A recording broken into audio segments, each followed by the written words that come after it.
Namaste, Swagatam, Namaskaram to everyone. Thank you, viewers, for joining us today. This is our 254th episode of Words of Wisdom Gyan Ganga. Before we jump into the program, we are now starting to begin with sharing about our old history, our real history for that matter. But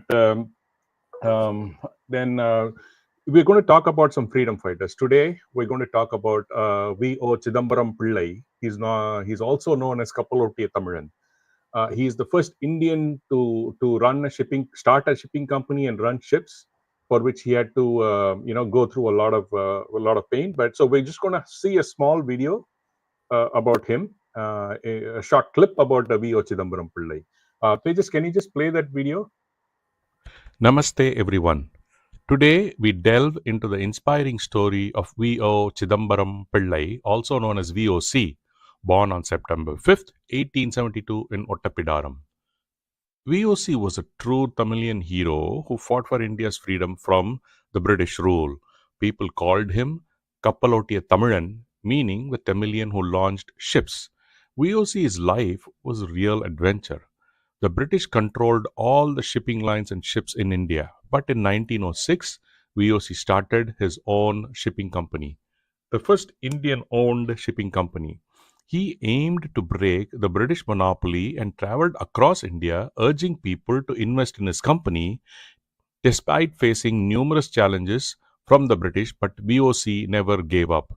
The British imprisoned VOC twice, sentenced him to 2 life terms. Life in jail was very harsh. He was forced to do hard labor and his hands bled from working on a jute machine.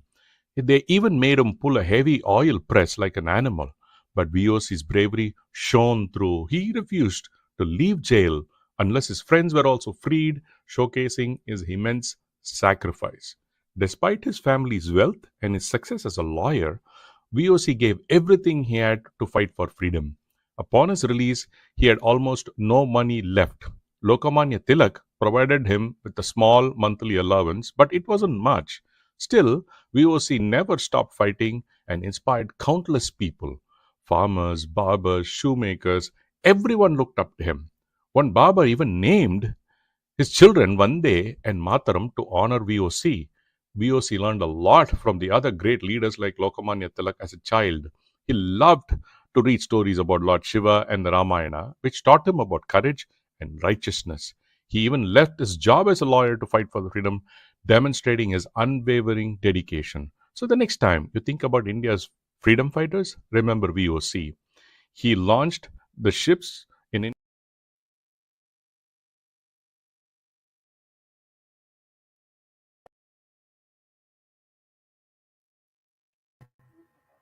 So, Dr. Swamy, now we'll come for today's topic. We're going to talk about a tribute to Dr. MANMOHAN Singh, a very good friend of yours, and a person who was respected immensely across the globe, in spite of people in India calling him an accidental PM, whatnot, but for his scholarship.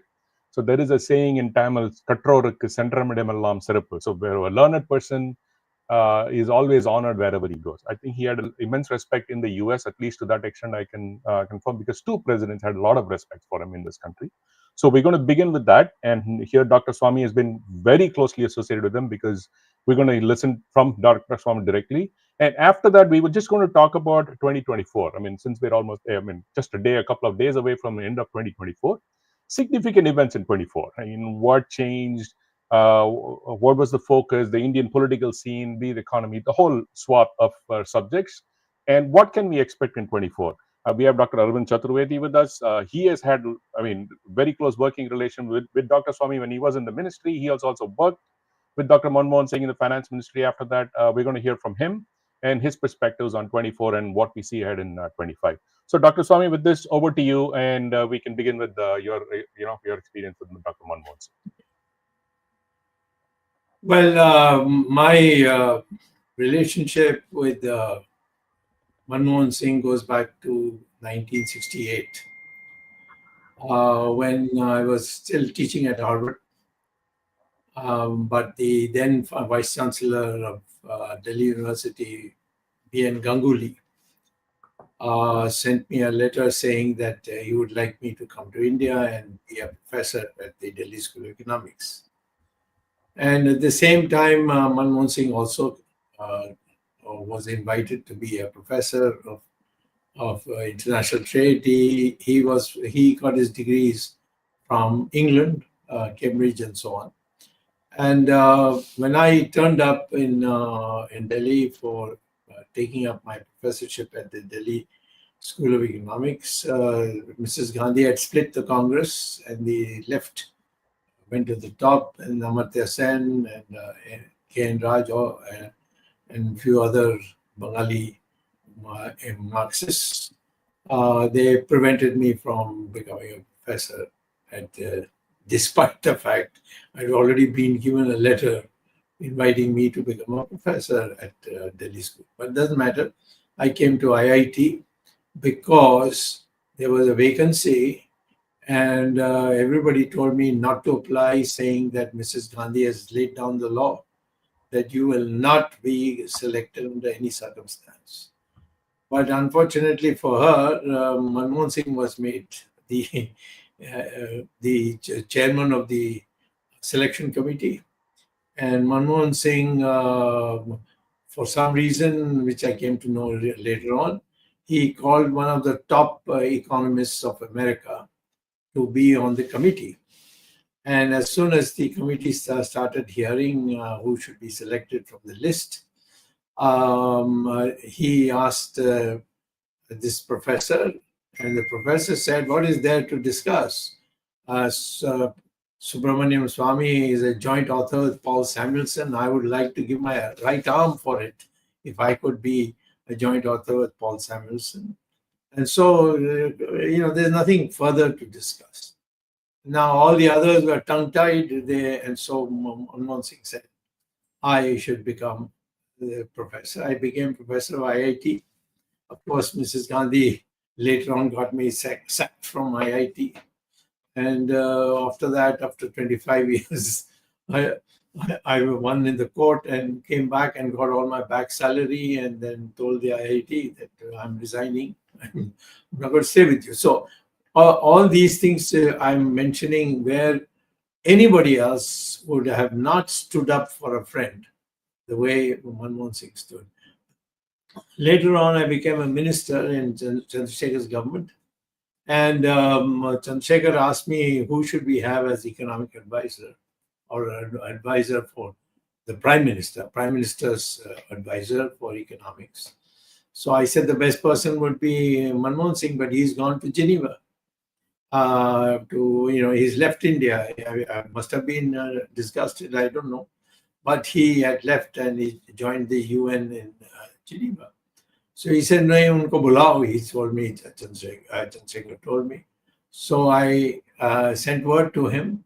He immediately came, and he made only one condition, that Montek Singh Ahluwalia should be also taken into this civil service. So Montek Singh Ahluwalia was made finance secretary, and Manmohan Singh became advisor to us. And we had, in fact, started the economic, the giving up all this socialism, etc., was started. The blueprint, essentially, Doctor. The blueprint. And that was implemented by Narasimha Rao, whose government also I had a cabinet rank position. And Manmohan Singh had become finance minister, and Manmohan Singh played a tremendous role in explaining to Narasimha Rao what are the various things that should be done in what form, and Narasimha Rao carried it out. That's how we got this change, which put our growth rate, which from Nehru's time onwards till Indira Gandhi's time, was growth rate never exceeded 3.5% per year in GDP. But after Narasimha Rao took over with Manmohan Singh as finance minister, the growth rate went up to 7 to 8% per year. And today, 7% is no big deal for us, even though the present government has not been able to get much acceleration in the GDP. But over the last so many decades, since 1990, our growth rate has been 7%, at least in Narasimha Rao's period, it was 8%. So all this happened with Mr. Manmohan Singh providing the advice and the correct advice, and Manmohan Singh was a great favorite with our then Prime Minister, and we suddenly became a major country, and we were a challenge to China and so on. In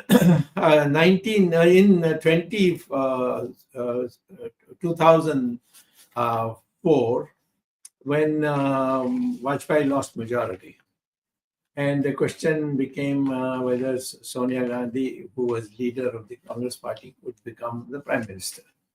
They didn't have a majority, but Sharad Pawar and all these people then joined up, gave it in writing that they would support her. And she was then quite, I mean, it was all very clear that she would become Prime Minister, and she went to the Rashtrapati Bhavan to stake a claim, and lo and behold, our then president,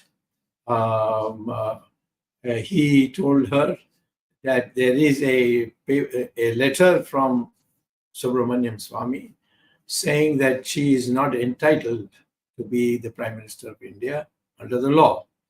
And the law was this, that according to our Citizenship Act,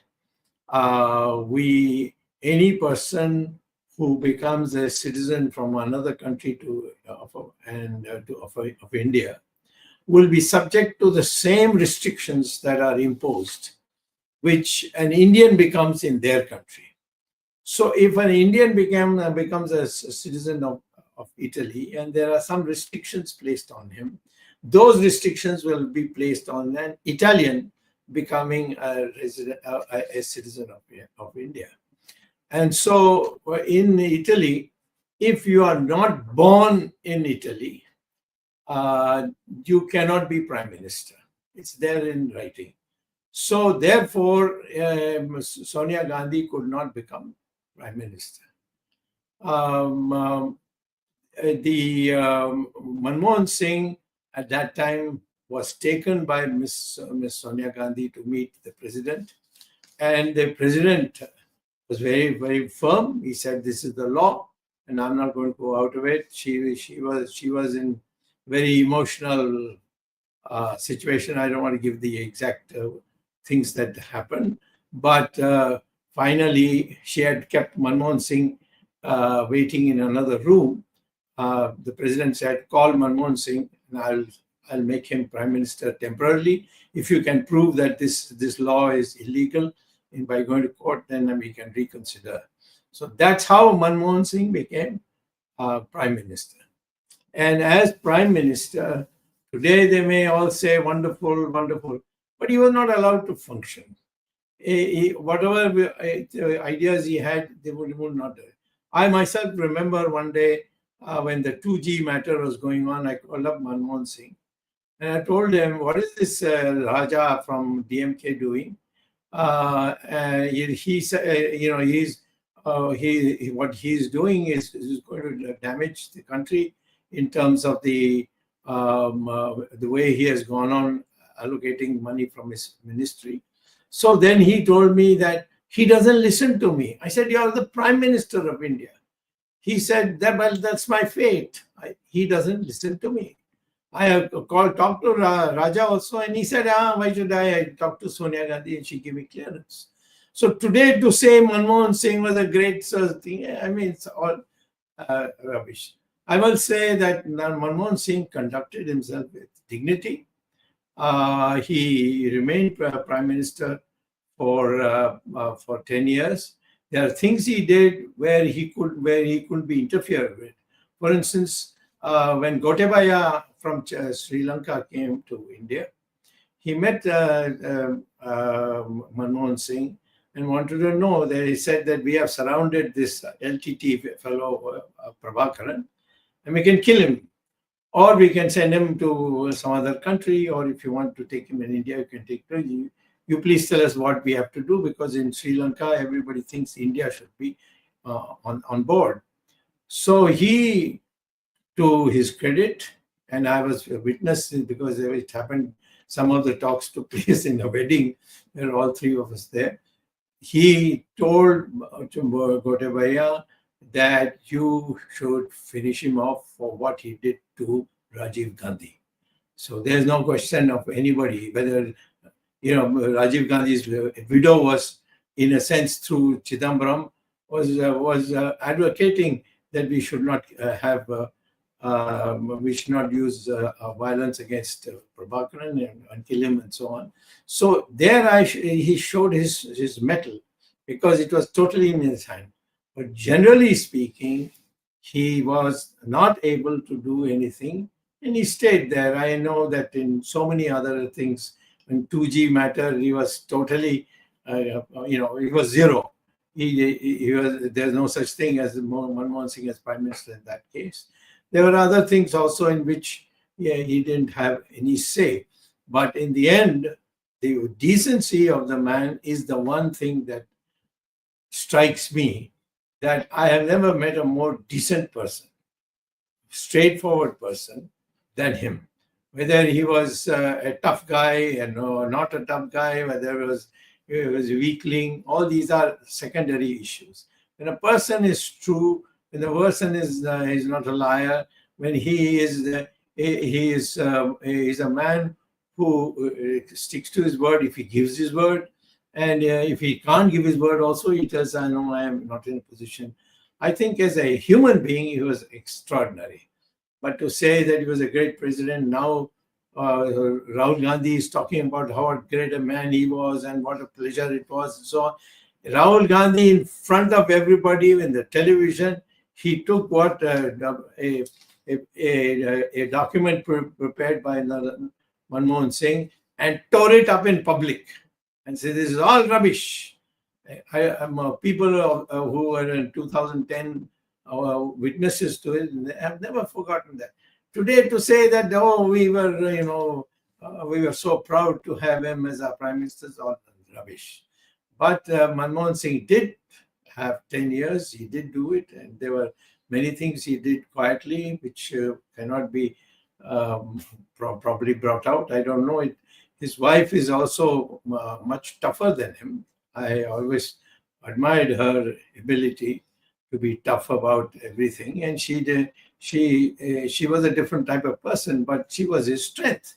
She's supported him, and she stood up for him, and so on. So they, all in all, Manmohan Singh was a very decent human being, but to say that he was a great Prime Minister, I cannot say with a conscience. This is what I have to say just now. Arvindji, would you like to say a few words based on your experience too? सबसे पहले तो मैं बताऊं कि मनमोहन सिंह जी को पूरी limelight में 1990 के बाद लाने वाले डॉक्टर सुब्रमण्यम स्वामी थे। डॉक्टर स्वामी ने भी बताया कि जब चंद्रशेखर की सरकार बनी तो प्रधानमंत्री के आर्थिक सलाहकार के लिए नाम डॉक्टर स्वामी ने सुझाया था। मैं मंत्रालय में डॉक्टर स्वामी के साथ था और डॉक्टर स्वामी ने मुझे कहा कि आप मनमोहन सिंह जी से संपर्क करो। मैंने उनको फोन मिलाया, शायद उन दिनों वो निजामुद्दीन में रहते थे। मैंने कहा डॉक्टर स्वामी आपसे मिलना चाहते हैं, तो उन्होंने बोला मेरे पास गाड़ी नहीं है, आप गाड़ी भेज दो। तो मेरे पास उन दिनों एक ऑफिशियल कार होती थी, स्टेट ट्रेडिंग कॉर्पोरेशन की एम्बेसडर कार थी। तो मैंने अपने ड्राइवर, मुझे नाम याद है, बलकार सिंह नाम था ड्राइवर का, मैंने बलकार सिंह को गाड़ी लेके मनमोहन सिंह जी के घर भेजा। मनमोहन सिंह जी आए, डॉक्टर स्वामी से उद्योग भवन में मुलाकात की और वो उन्होंने स्वीकार किया जो डॉक्टर स्वामी ने प्रस्ताव दिया था। फिर डॉक्टर स्वामी उनको लेकर चंद्रशेखर जी के यहाँ गए प्रधानमंत्री कार्यालय में, और अब 2-3 दिन के बाद उनका अपॉइंटमेंट हो गया as a adviser to prime minister, economic adviser to prime minister. तो ये कहानी है। अगर डॉक्टर स्वामी जो उनको नहीं लाते, साउथ कमीशन में जब जिनेवा में डॉक्टर स्वामी ने बताया उनका 3 साल का कार्यकाल था, वो पूरा हो चुका था और वो भारत वापस आ चुके थे। तो उन्हीं दिनों की बात है, अगर डॉक्टर स्वामी उनको नहीं लाते तो संभव नरसिम्हा राव भी उनको प्रधानमंत्री नहीं बनाते। तो ये बहुत बड़ी भूमिका थी, पहली बात। दूसरी बात ये कि ये सभी विदित है कि आर्थिक सुधारों का जो सूत्रपात हुआ, the beginning initiation of the economic reform was done by a blueprint by Dr. Swamy. And Dr. Swamy prepared that blueprint, which was carried. Of course, Montek Singh Ahluwalia was the Commerce Secretary at that time. And since Manmohan Singh became advisor, so in fact, अभी recently जब मनमोहन सिंह जी की death हुई तो television पर भी किसी पत्रकार ने भी कहा, अगर ये 3 लोग नहीं होते तो उसमें देश में आर्थिक सुधार लागू नहीं होते। और इन 3 लोगों में मनमोहन सिंह, मोन्टेक सिंह अहलूवालिया और डॉक्टर सुब्रमण्यम स्वामी का नाम था। दूसरी बात मैं बताऊं कि डॉक्टर स्वामी की एक पुस्तक का विमोचन हुआ था, बुक रिलीज हुआ था इंडिया इंटरनेशनल सेंटर में, और मनमोहन सिंह जी आए थे उस कार्यक्रम में, और खुले आम जनता के बीच में उन्होंने अपने भाषण में कहा कि डॉक्टर स्वामी ने ये काम शुरू किया, और जब मैं वित्त मंत्री बना और तब मैंने इस काम को आगे बढ़ाया। तो अब श्रेय लेने की जहां तक बात है, तमाम लोग श्रेय लेते रहेंगे और इतिहास लिखता रहेगा, लेकिन मैं चूंकि शामिल था डॉक्टर स्वामी के साथ इस प्रक्रिया में, मुझे पता है कि किस तरह डॉक्टर स्वामी ने दिन रात लग के ये काम शुरू किया था। दूसरा मैं बताऊं, 3 साल के लिए मैं, मनमोहन सिंह जी जब वित्त मंत्री थे तो मैं उनकी हिंदी सलाहकार समिति का मेंबर था, और हिंदी सलाहकार समिति का बैठक 3 महीने में 4 महीने में एक बार होती थी। तो मेरे ख्याल से उनके पूरे मेरे 3 साल के कार्यकाल में जब मैं मेंबर था तो शायद 7-8 मीटिंग हुई होंगी। मनमोहन सिंह जी बहुत ज्यादा हिंदी के पक्षधर नहीं थे, और उनकी हिंदी बहुत मजबूत नहीं थी। सारे जो कागज आते थे, पेपर जो बनते थे, everything used to be in Hindi, तो उनको थोड़ा तकलीफ होता था, दिक्कत होती थी। लेकिन जब वो बोलते थे तो उनका उर्दू पर बहुत अच्छा कमांड था, तो वो उर्दू और हिंदी शब्दों को मिक्स करके अपना मीटिंग में तो काम चला लेते थे।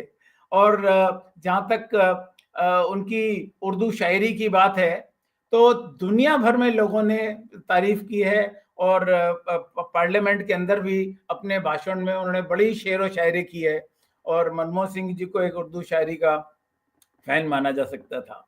तो ये मनमोहन सिंह जी की बात हुई। और जहां तक रिफॉर्म की बात है, उनपे कई मौकरी वाली फिल्म बनी, एक एक्सीडेंटल प्राइम मिनिस्टर नाम से संजय बारू ने किताब लिखी।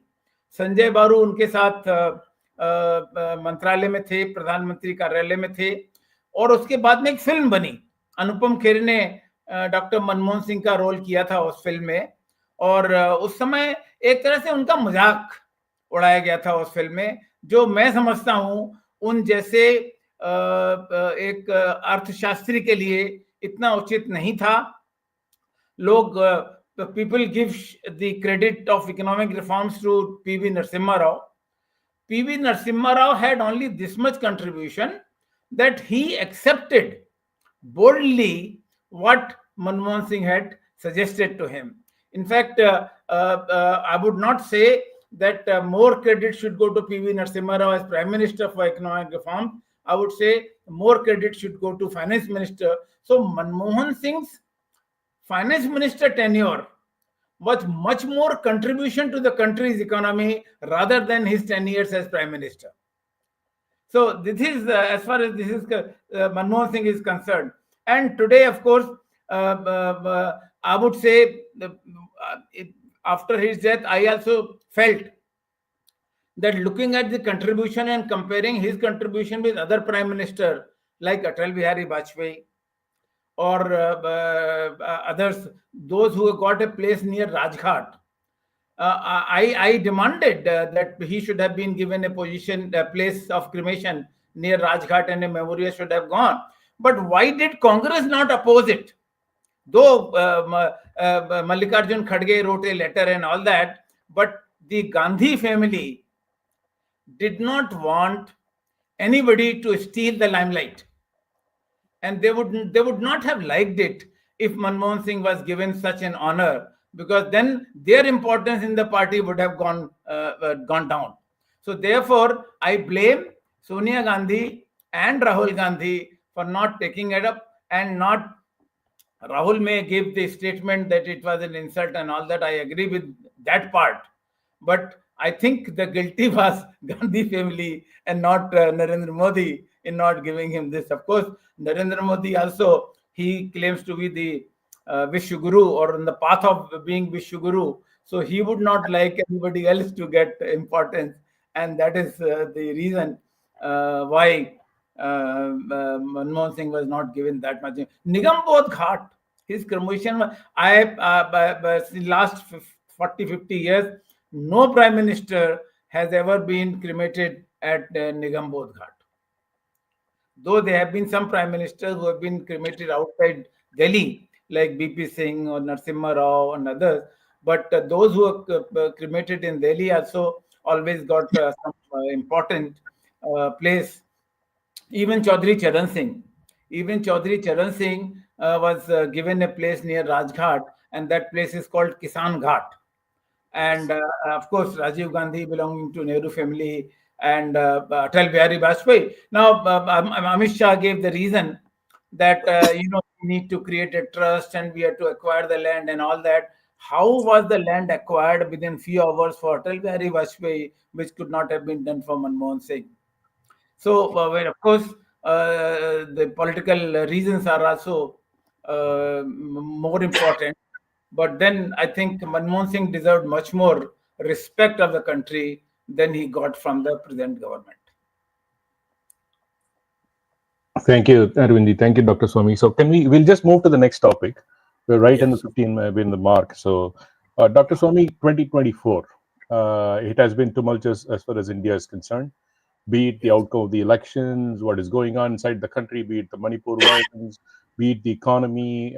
You take all aspects, what we see, and basically even the international, outlook as to where we are today. I would like to hear from both of you about, what 2024 was for India. And to some extent, we're not here soothsayers, we can't predict the future to a large extent, but based on what we know today, what can we expect in 2025? Because given that there's a change of guard in the US, Europe is in its own turmoil, globally, a lot of challenges are happening. So something, first of all, let's just cover 24. Hear your perspectives on 24, and then move on to what can we hear about in 2025. Thank you. Well, let me say, this last year, the rate of growth of GDP is the lowest since Jawaharlal Nehru's time. It's almost 4% per year. And I'm willing to challenge anybody. And in fact, it has been put out, but it's been suppressed. The data, the publication has been suppressed. So the 2024 was a disaster as far as the economy is concerned. 2024 was a sellout to the Chinese, because whatever the Chinese wanted, they have got. And they have got it by a new agreement that this belongs to China, or that it is a no man's land. Neither side has it, and this kind of thing. And if we are not going to, if neither side has it, then the Chinese will have it, because they are very good at patrolling.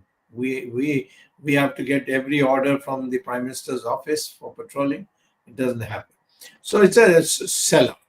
Third thing is, for the first time in our entire history, we have been accused of murdering people abroad. And the name of the Home Minister is there, prominently there. This is a disaster. Our country is, is supposed to be a Vishwaguru country. And here we are finding that people are being sent to kill people, and where? In the United States, and getting caught, in Canada and getting caught. What they must be doing in other countries? And finally, we have surrendered in Bangladesh. Bangladesh was created by us. And when we created it, and before the Indian Army went into Dhaka, we had an agreement with the then president, or the president to be president nominated for Free Bangladesh, because Mujibur was in jail, so they had to pick some name. He and Indira Gandhi sat together and wrote an agreement that in the future, when there is an independent Bangladesh, if there is any action, atrocity on Hindus, the word Hindu is there, then the Indian Army can enter Bangladesh without prior permission of the Bangladesh government. This is there in writing. I produced it this time. I sent it to the Prime Minister's office also. You don't need any permission. You just have to show this is an agreement. And it has not been disowned. And the army should have gone across. How many people of ours have been killed? And even today, they are all living in fear. So what I would say is that Mr. Narendra Modi has been found out. He is a coward when it comes to taking action. And he is all is interested in it, using the media to make out that he is somehow a very great person. The sooner we get rid of him, the better, and as quickly as possible.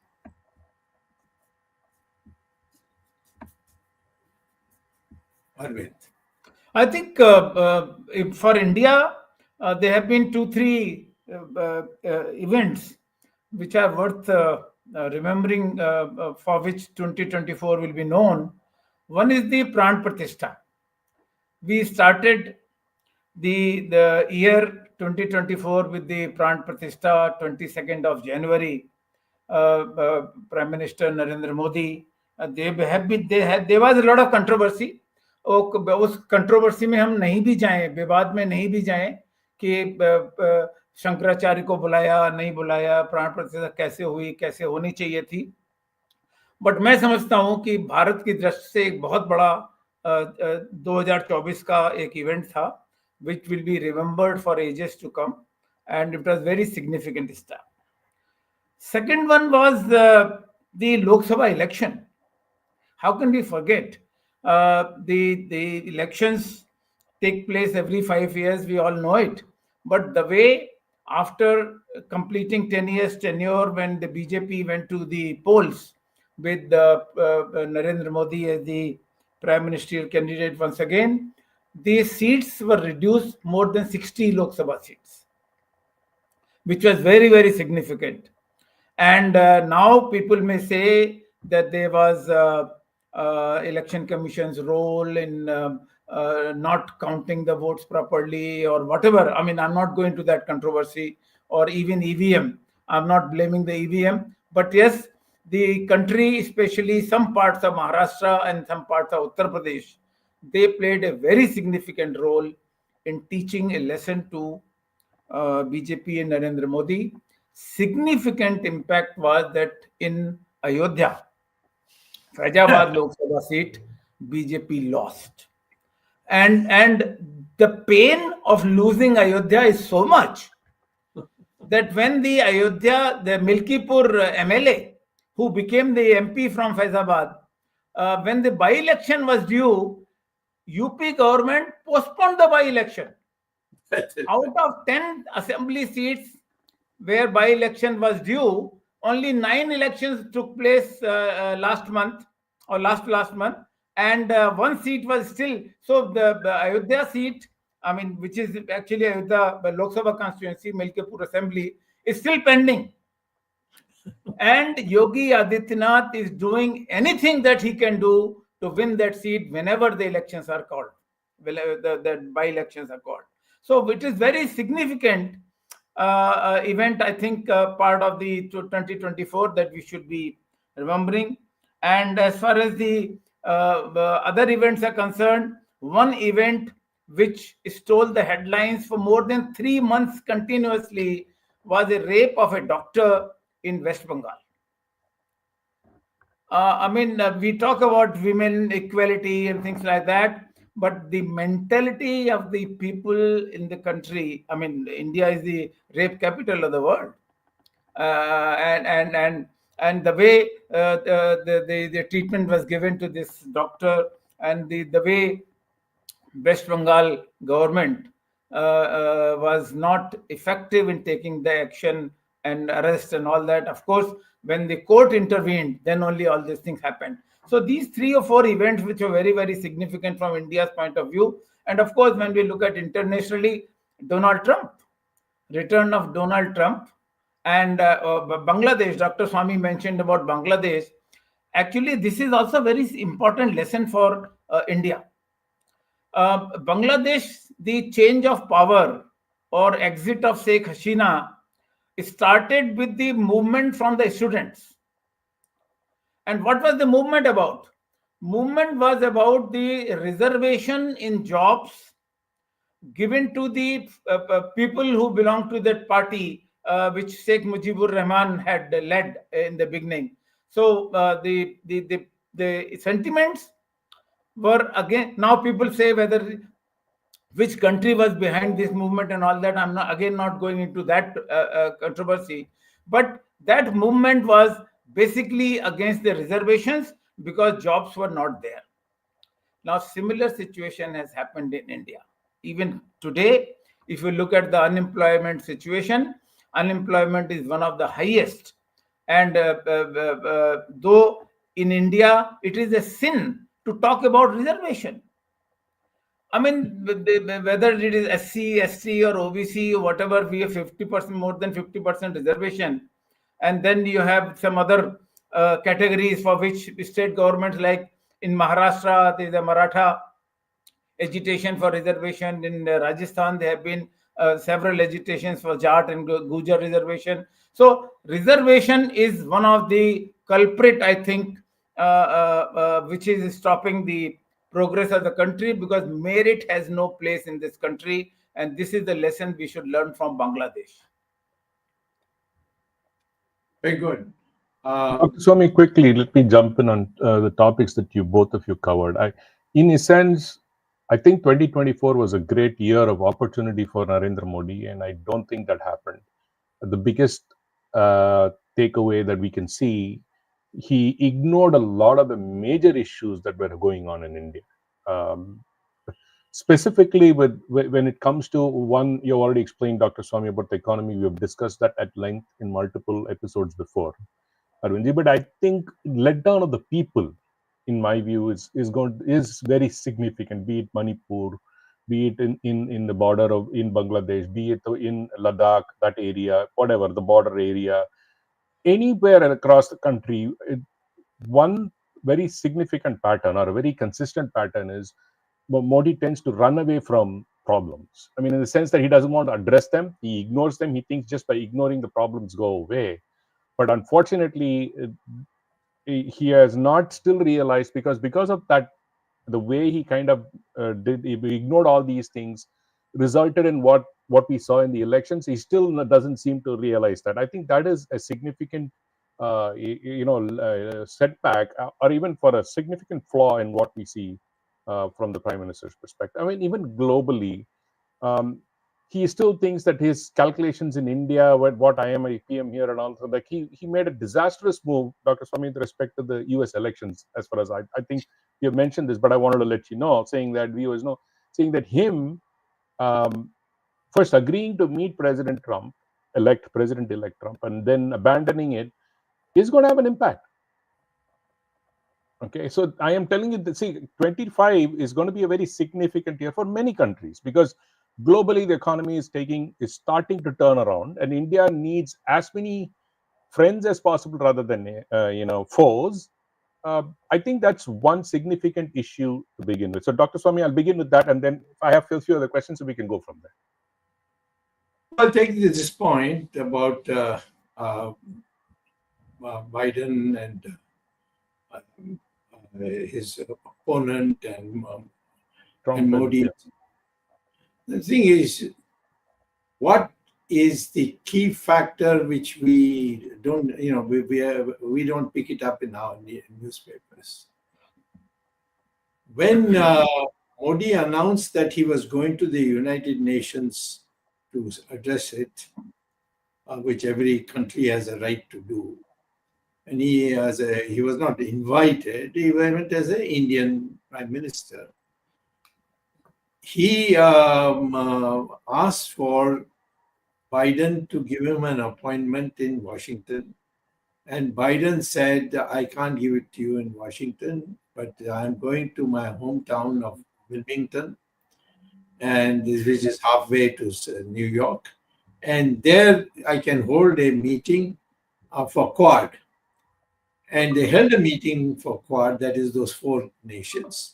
And they had only one item, and that is to give freedom for a plutocrat of America to sell his smallpox or whatever, some medicines that he had to sell. It was only for that. Now, what happened is when it was announced that Quad meeting is going to take place and Modi is coming, our opposition member, who's now going to be the prime president, he immediately said, "Oh, Modi is my friend. I will go and meet him."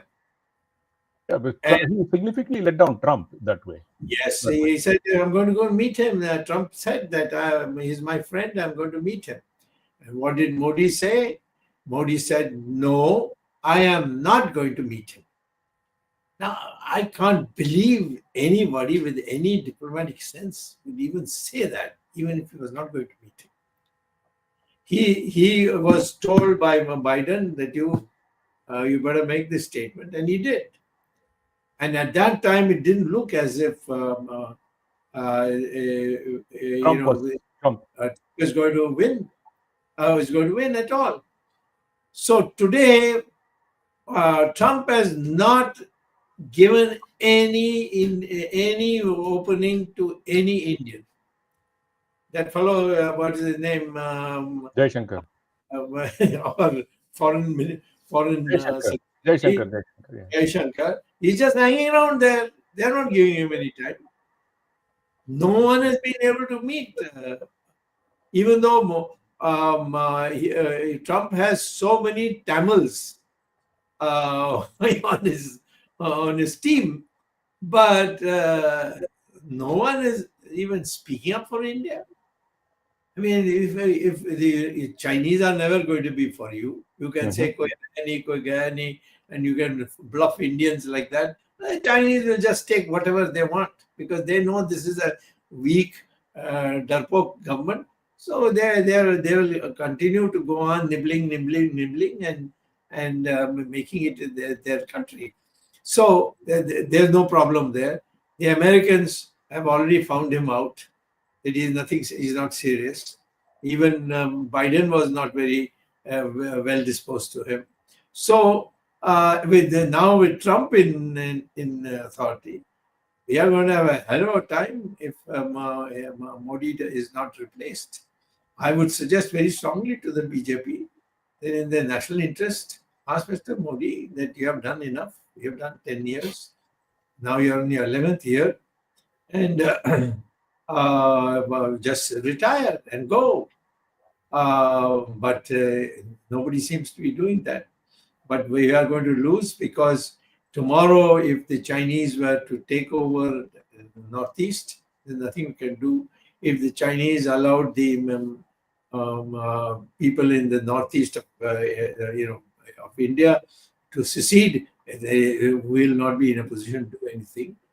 Where are we taking a stand on anything? So I see a very gloomy picture, and it's not something that we can't get out of it. So therefore, I'm saying today to the public, don't go by. People want me to be disciplined in the party, Well, I am disciplined. I am trying to see that the party survives and its credibility is not destroyed. Otherwise, what is going to happen? After, in case something horrible happens in our border, for example, or the economy collapses. I've been warning about the economy. Now, Arvind has brought the statistics also of it. How will we show our face to the public? I want to know. We have already come down very sharply in terms of voting, despite all the money that we put into it. More money, we spend more money than any other party, and yet our number of vote has gone down. So I think, require now a change. We require some fresh faces to come and run the party for the remaining term that is there for the country. So Arvind ji, आपकी एक सवाल आपसे, ये बात है कि जो media जो है इंडिया में, तो अभी जो हम लोग कह लेते हैं कि गोदी मीडिया, उनके बारे में, और what impact, because of them being silent, एकदम चुपचाप रहते हैं, तारीफ ही करते हैं, मतलब जो भी करना है, मतलब क्रिटिसिज्म, ऑब्जेक्टिव और प्रैक्टिकल क्रिटिसिज्म, वो नहीं किया. Do you think that has any? I think it is a very, very important issue. And if you look at the global position of India's media, Media Freedom Index, I don't remember the exact rank, but it is some 134, 135 media freedom in India, which is one of the largest media, both electronic and print. Now, I remember those days when there were no TV channels other than the government Doordarshan. So Doordarshan was used by the government. Naturally, it was Congress government earlier. Succeeding Congress government, they always used Doordarshan as a propaganda machinery. तो हमेशा रहते हैं, वैसे ही था ना पहले से. What has happened? But after the introduction of the private channels, the situation was not as bad as this. In the last 10 years, actually, the way the arms of the media have been twisted by the ruling people, the media has totally surrendered. And people have also realized this.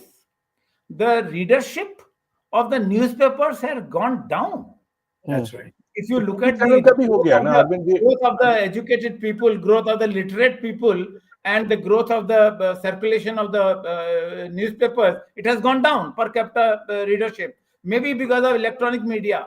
But the way electronic media is behaving, I have not seen this behavior even when Doordarshan was the only channel propagating the government policies. So media is worse. And as I said, the freedom index of the media, whatever it is called, it is one of the worst situation in compared to even the other smaller countries. And no electronic media or the mainline newspaper, they are giving highlight. For example, if an opposition party member makes a statement, they hardly find. In fact, the anchors of these channels on the electronic media, they work as if they are the spokesperson of the ruling party. वो तो हो चुका है ना अरविंद जी, हाल ऐसा है कि अभी जो इलेक्ट्रॉनिक मीडिया है, उनका रेपुटेशन भी चला गया. अभी लोग तो अभी सोशल मीडिया और सम अदर वे लोग तो पहचान लेते हैं कि अभी इसमें भरोसा कर सकते हैं. लोगों को अब ये विश्वास हो गया है कि इन चैनलों के भरोसे सच्चाई जानने के लिए हमें प्राइवेट जो सोशल मीडिया के लोग हैं वहां जाना पड़ेगा. और ऐसे चैनल पॉपुलर भी हो रहे हैं, जनप्रिय हो रहे हैं, लोग उनको जा रहे हैं, देख रहे हैं. उसमें कई व्यक्तिगत पत्रकारों के चैनल भी हैं और कुछ संगठित वो भी है. लेकिन वहां भी एक दुर्भाग्य है कि जो नरेंद्र मोदी सरकार के खिलाफ हैं वो कांग्रेस के पक्ष में है, तो वो भी एक तरफा हो जाते हैं एक तरह से. सो दिस बिकम एक चैनल हुआ करता था NDTV. NDTV was projected as a anti government channel, but when Adani bought it, then the whole situation changed overnight. So now there's hardly any channel which you can watch which is not which is neutral actually. This was There was one of our one of the people watching our show just put out a item where he says that he had asked people, yes, it's here, that how long is Jai Shankar going to stay? Jai Shankar has already broken all records in United States. Why is he gone there? Nobody knows. I know why he has gone there, but the government must announce why he's going there. And he's been sitting there. He's trying to see if he could meet Trump, and Trump has not been agreeable. Why should Trump do after you insulted him by saying, no, I'm not going to meet him? Mhm. Suddenly you want to meet him after he is becoming a presidential candidate. And one as a presidential candidate. So this is the thing. The issue is our whole party itself is now in a serious problem Mhm. because of that man, you see. We And can't allow that. Dr. Swamy, It's like what happened to parties when after Joseph Stalin was finished or Hitler was absolutely. finished. I mean, one person can ruin a complete party, and that's what's going to happen. There is no use talking about the cadre and this and that. You will be wiped out. It was done. It had happened before, and that was done by lies, which is when after Gandhi's assassination. But a massive organization had to go into hibernation. So we are going to be facing the same position. So to overcome that, we have to ask the people who are today in a position to that you want to go down and down, or you want to turn around and get fresh faces. But Dr. Swamy, BJP has committed this harakiri once. They are not learning the lesson and doing the same thing. I mean, how you can make a mistake once time? You can't be stupid enough to make the mistake twice and be continuously making the same mistake. We're not allowed being a democratically elected despot now. So basically, this entire and any action, so Modi and the gang have learned the art of threatening people. At least even Congress was not this bad in using ED, CBs, raw, whatnot against their enemies. It was not this apparent. But in here, you just say, oh, Modi's shirt color is wrong. That guy gets ED raided. It's such a level of stupidity that we've stooped to this country that, we have unfortunately elected a party, but we got a despot as a leader. And that's where we are. But we can blame Congress for being pusillanimous. Yeah, absolutely. I mean, the entire political system. They are not able to say anything against him. Yes, Dr. Swamy, in spite of them increasing whatever from 44 to 99, which I feel they're not voicing, they're just coming in and creating ruckus instead of being objective. Be it the corruption, Dr. Swamy, the corruption is seen the highest levels today. We've discussed this with the Adani group. Now Modi goes to Kuwait, and the next day Kuwait says we're going to invest in Adani group. What kind of a nonsense is apparently corruption? And the entire country is just doing jumla and saying, oh yes, the Tali bajate hain, oh yes, this is a great thing. Modi has got money into India. What kind of? It's just disgusting to see that we have now legalized corruption. We have made the prime minister as a salesperson for Adani group. That's exactly how it appears to be. Globally, everybody's in Australia. There is a gentleman who speaks against Adani group. He openly said this. How can the leader of the country be a salesperson for the largest one of the largest corporations in India? So our reputation is India's reputation is going down the tube, Dr. Swamy. Last, I think we have 5 more minutes, Dr. Swamy. One most important topic, very close to both of you, especially Arvindji. ये GST और taxes का ये nonsense ये जो चल रहे हैं India में हर दिन कुछ ना कुछ तो GST चलाते हैं. Popcorn ले लो, salted popcorn ले लो, caramelized popcorn, this, that nonsense.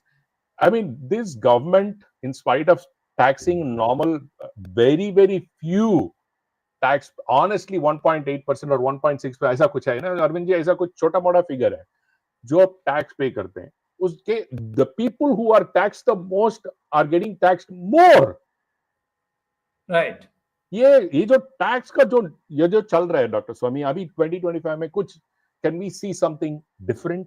Do you think the leadership change is important to make a change happen significantly? Because this is affecting everybody, Dr. Swamy, because world over, it is You have said the simplest formula. Indirect taxes makes it easy. Just abolish income tax. ये इसके बारे में आप कुछ कहना चाहते हैं doctor Swami? This Vinash Kale Viprit Buddhi, you have to bear it, because after all we brought him, and the only way it can go. After all, what is the problem? Why are we doing this? Because they feel that nobody is going to protest, so they're piling it on you. That's all that is going on. Let there be a rebellion, everything will change. But that rebellion should be done through a democratic process. Arvind ji, आप कुछ कहना चाहते हैं? I want to say something about there is on the lighter side, there is a joke going on that a person goes to the loo, and when he comes out and pays money for using it, the person said, "Do you have diabetic? Are you diabetic? If yes, then 18% GST on sugar."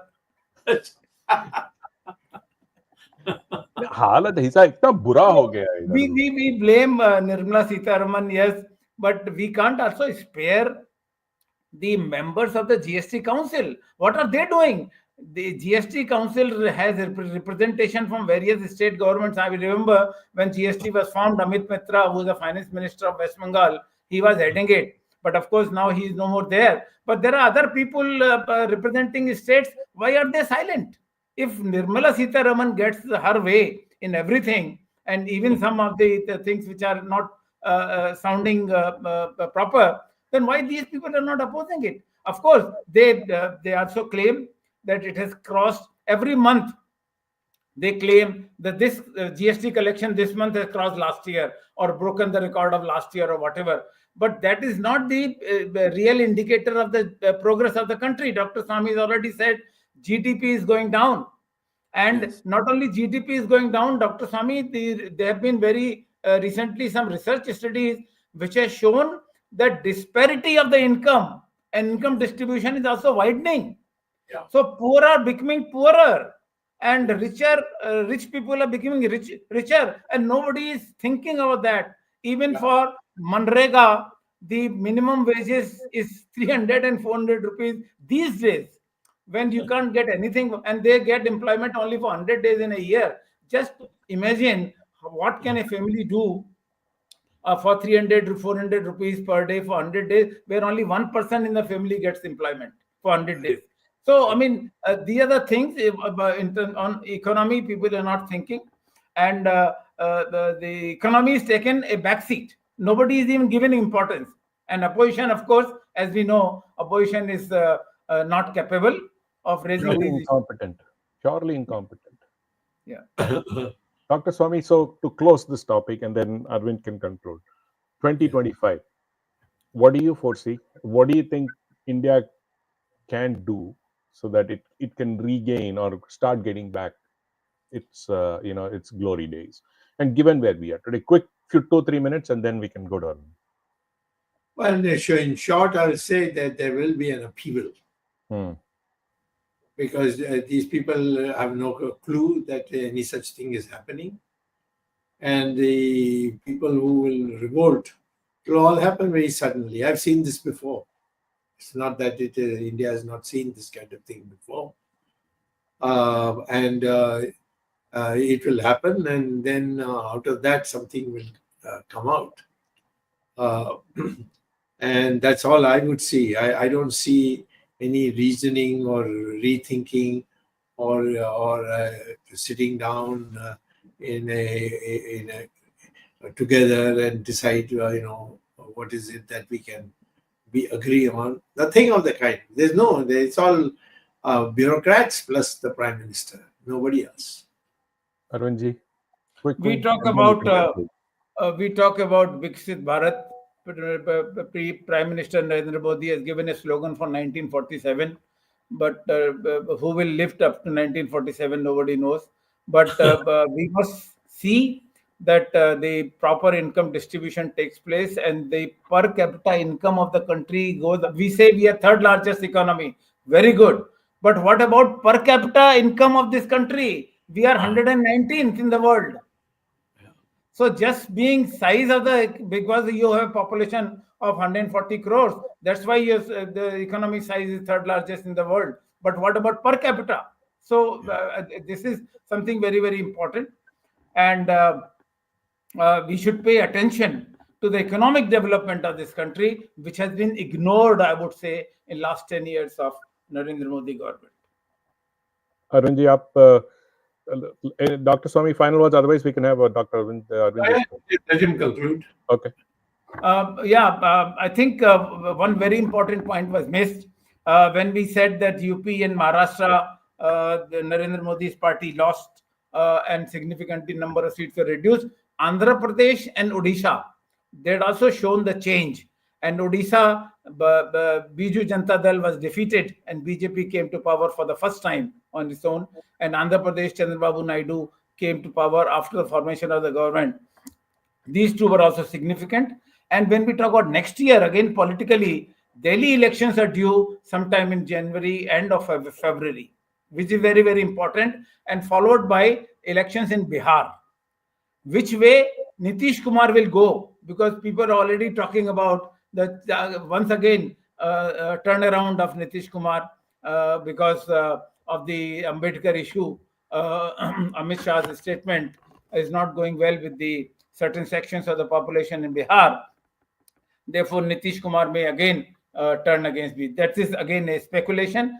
And we must show there is some proud movement also for the 2024.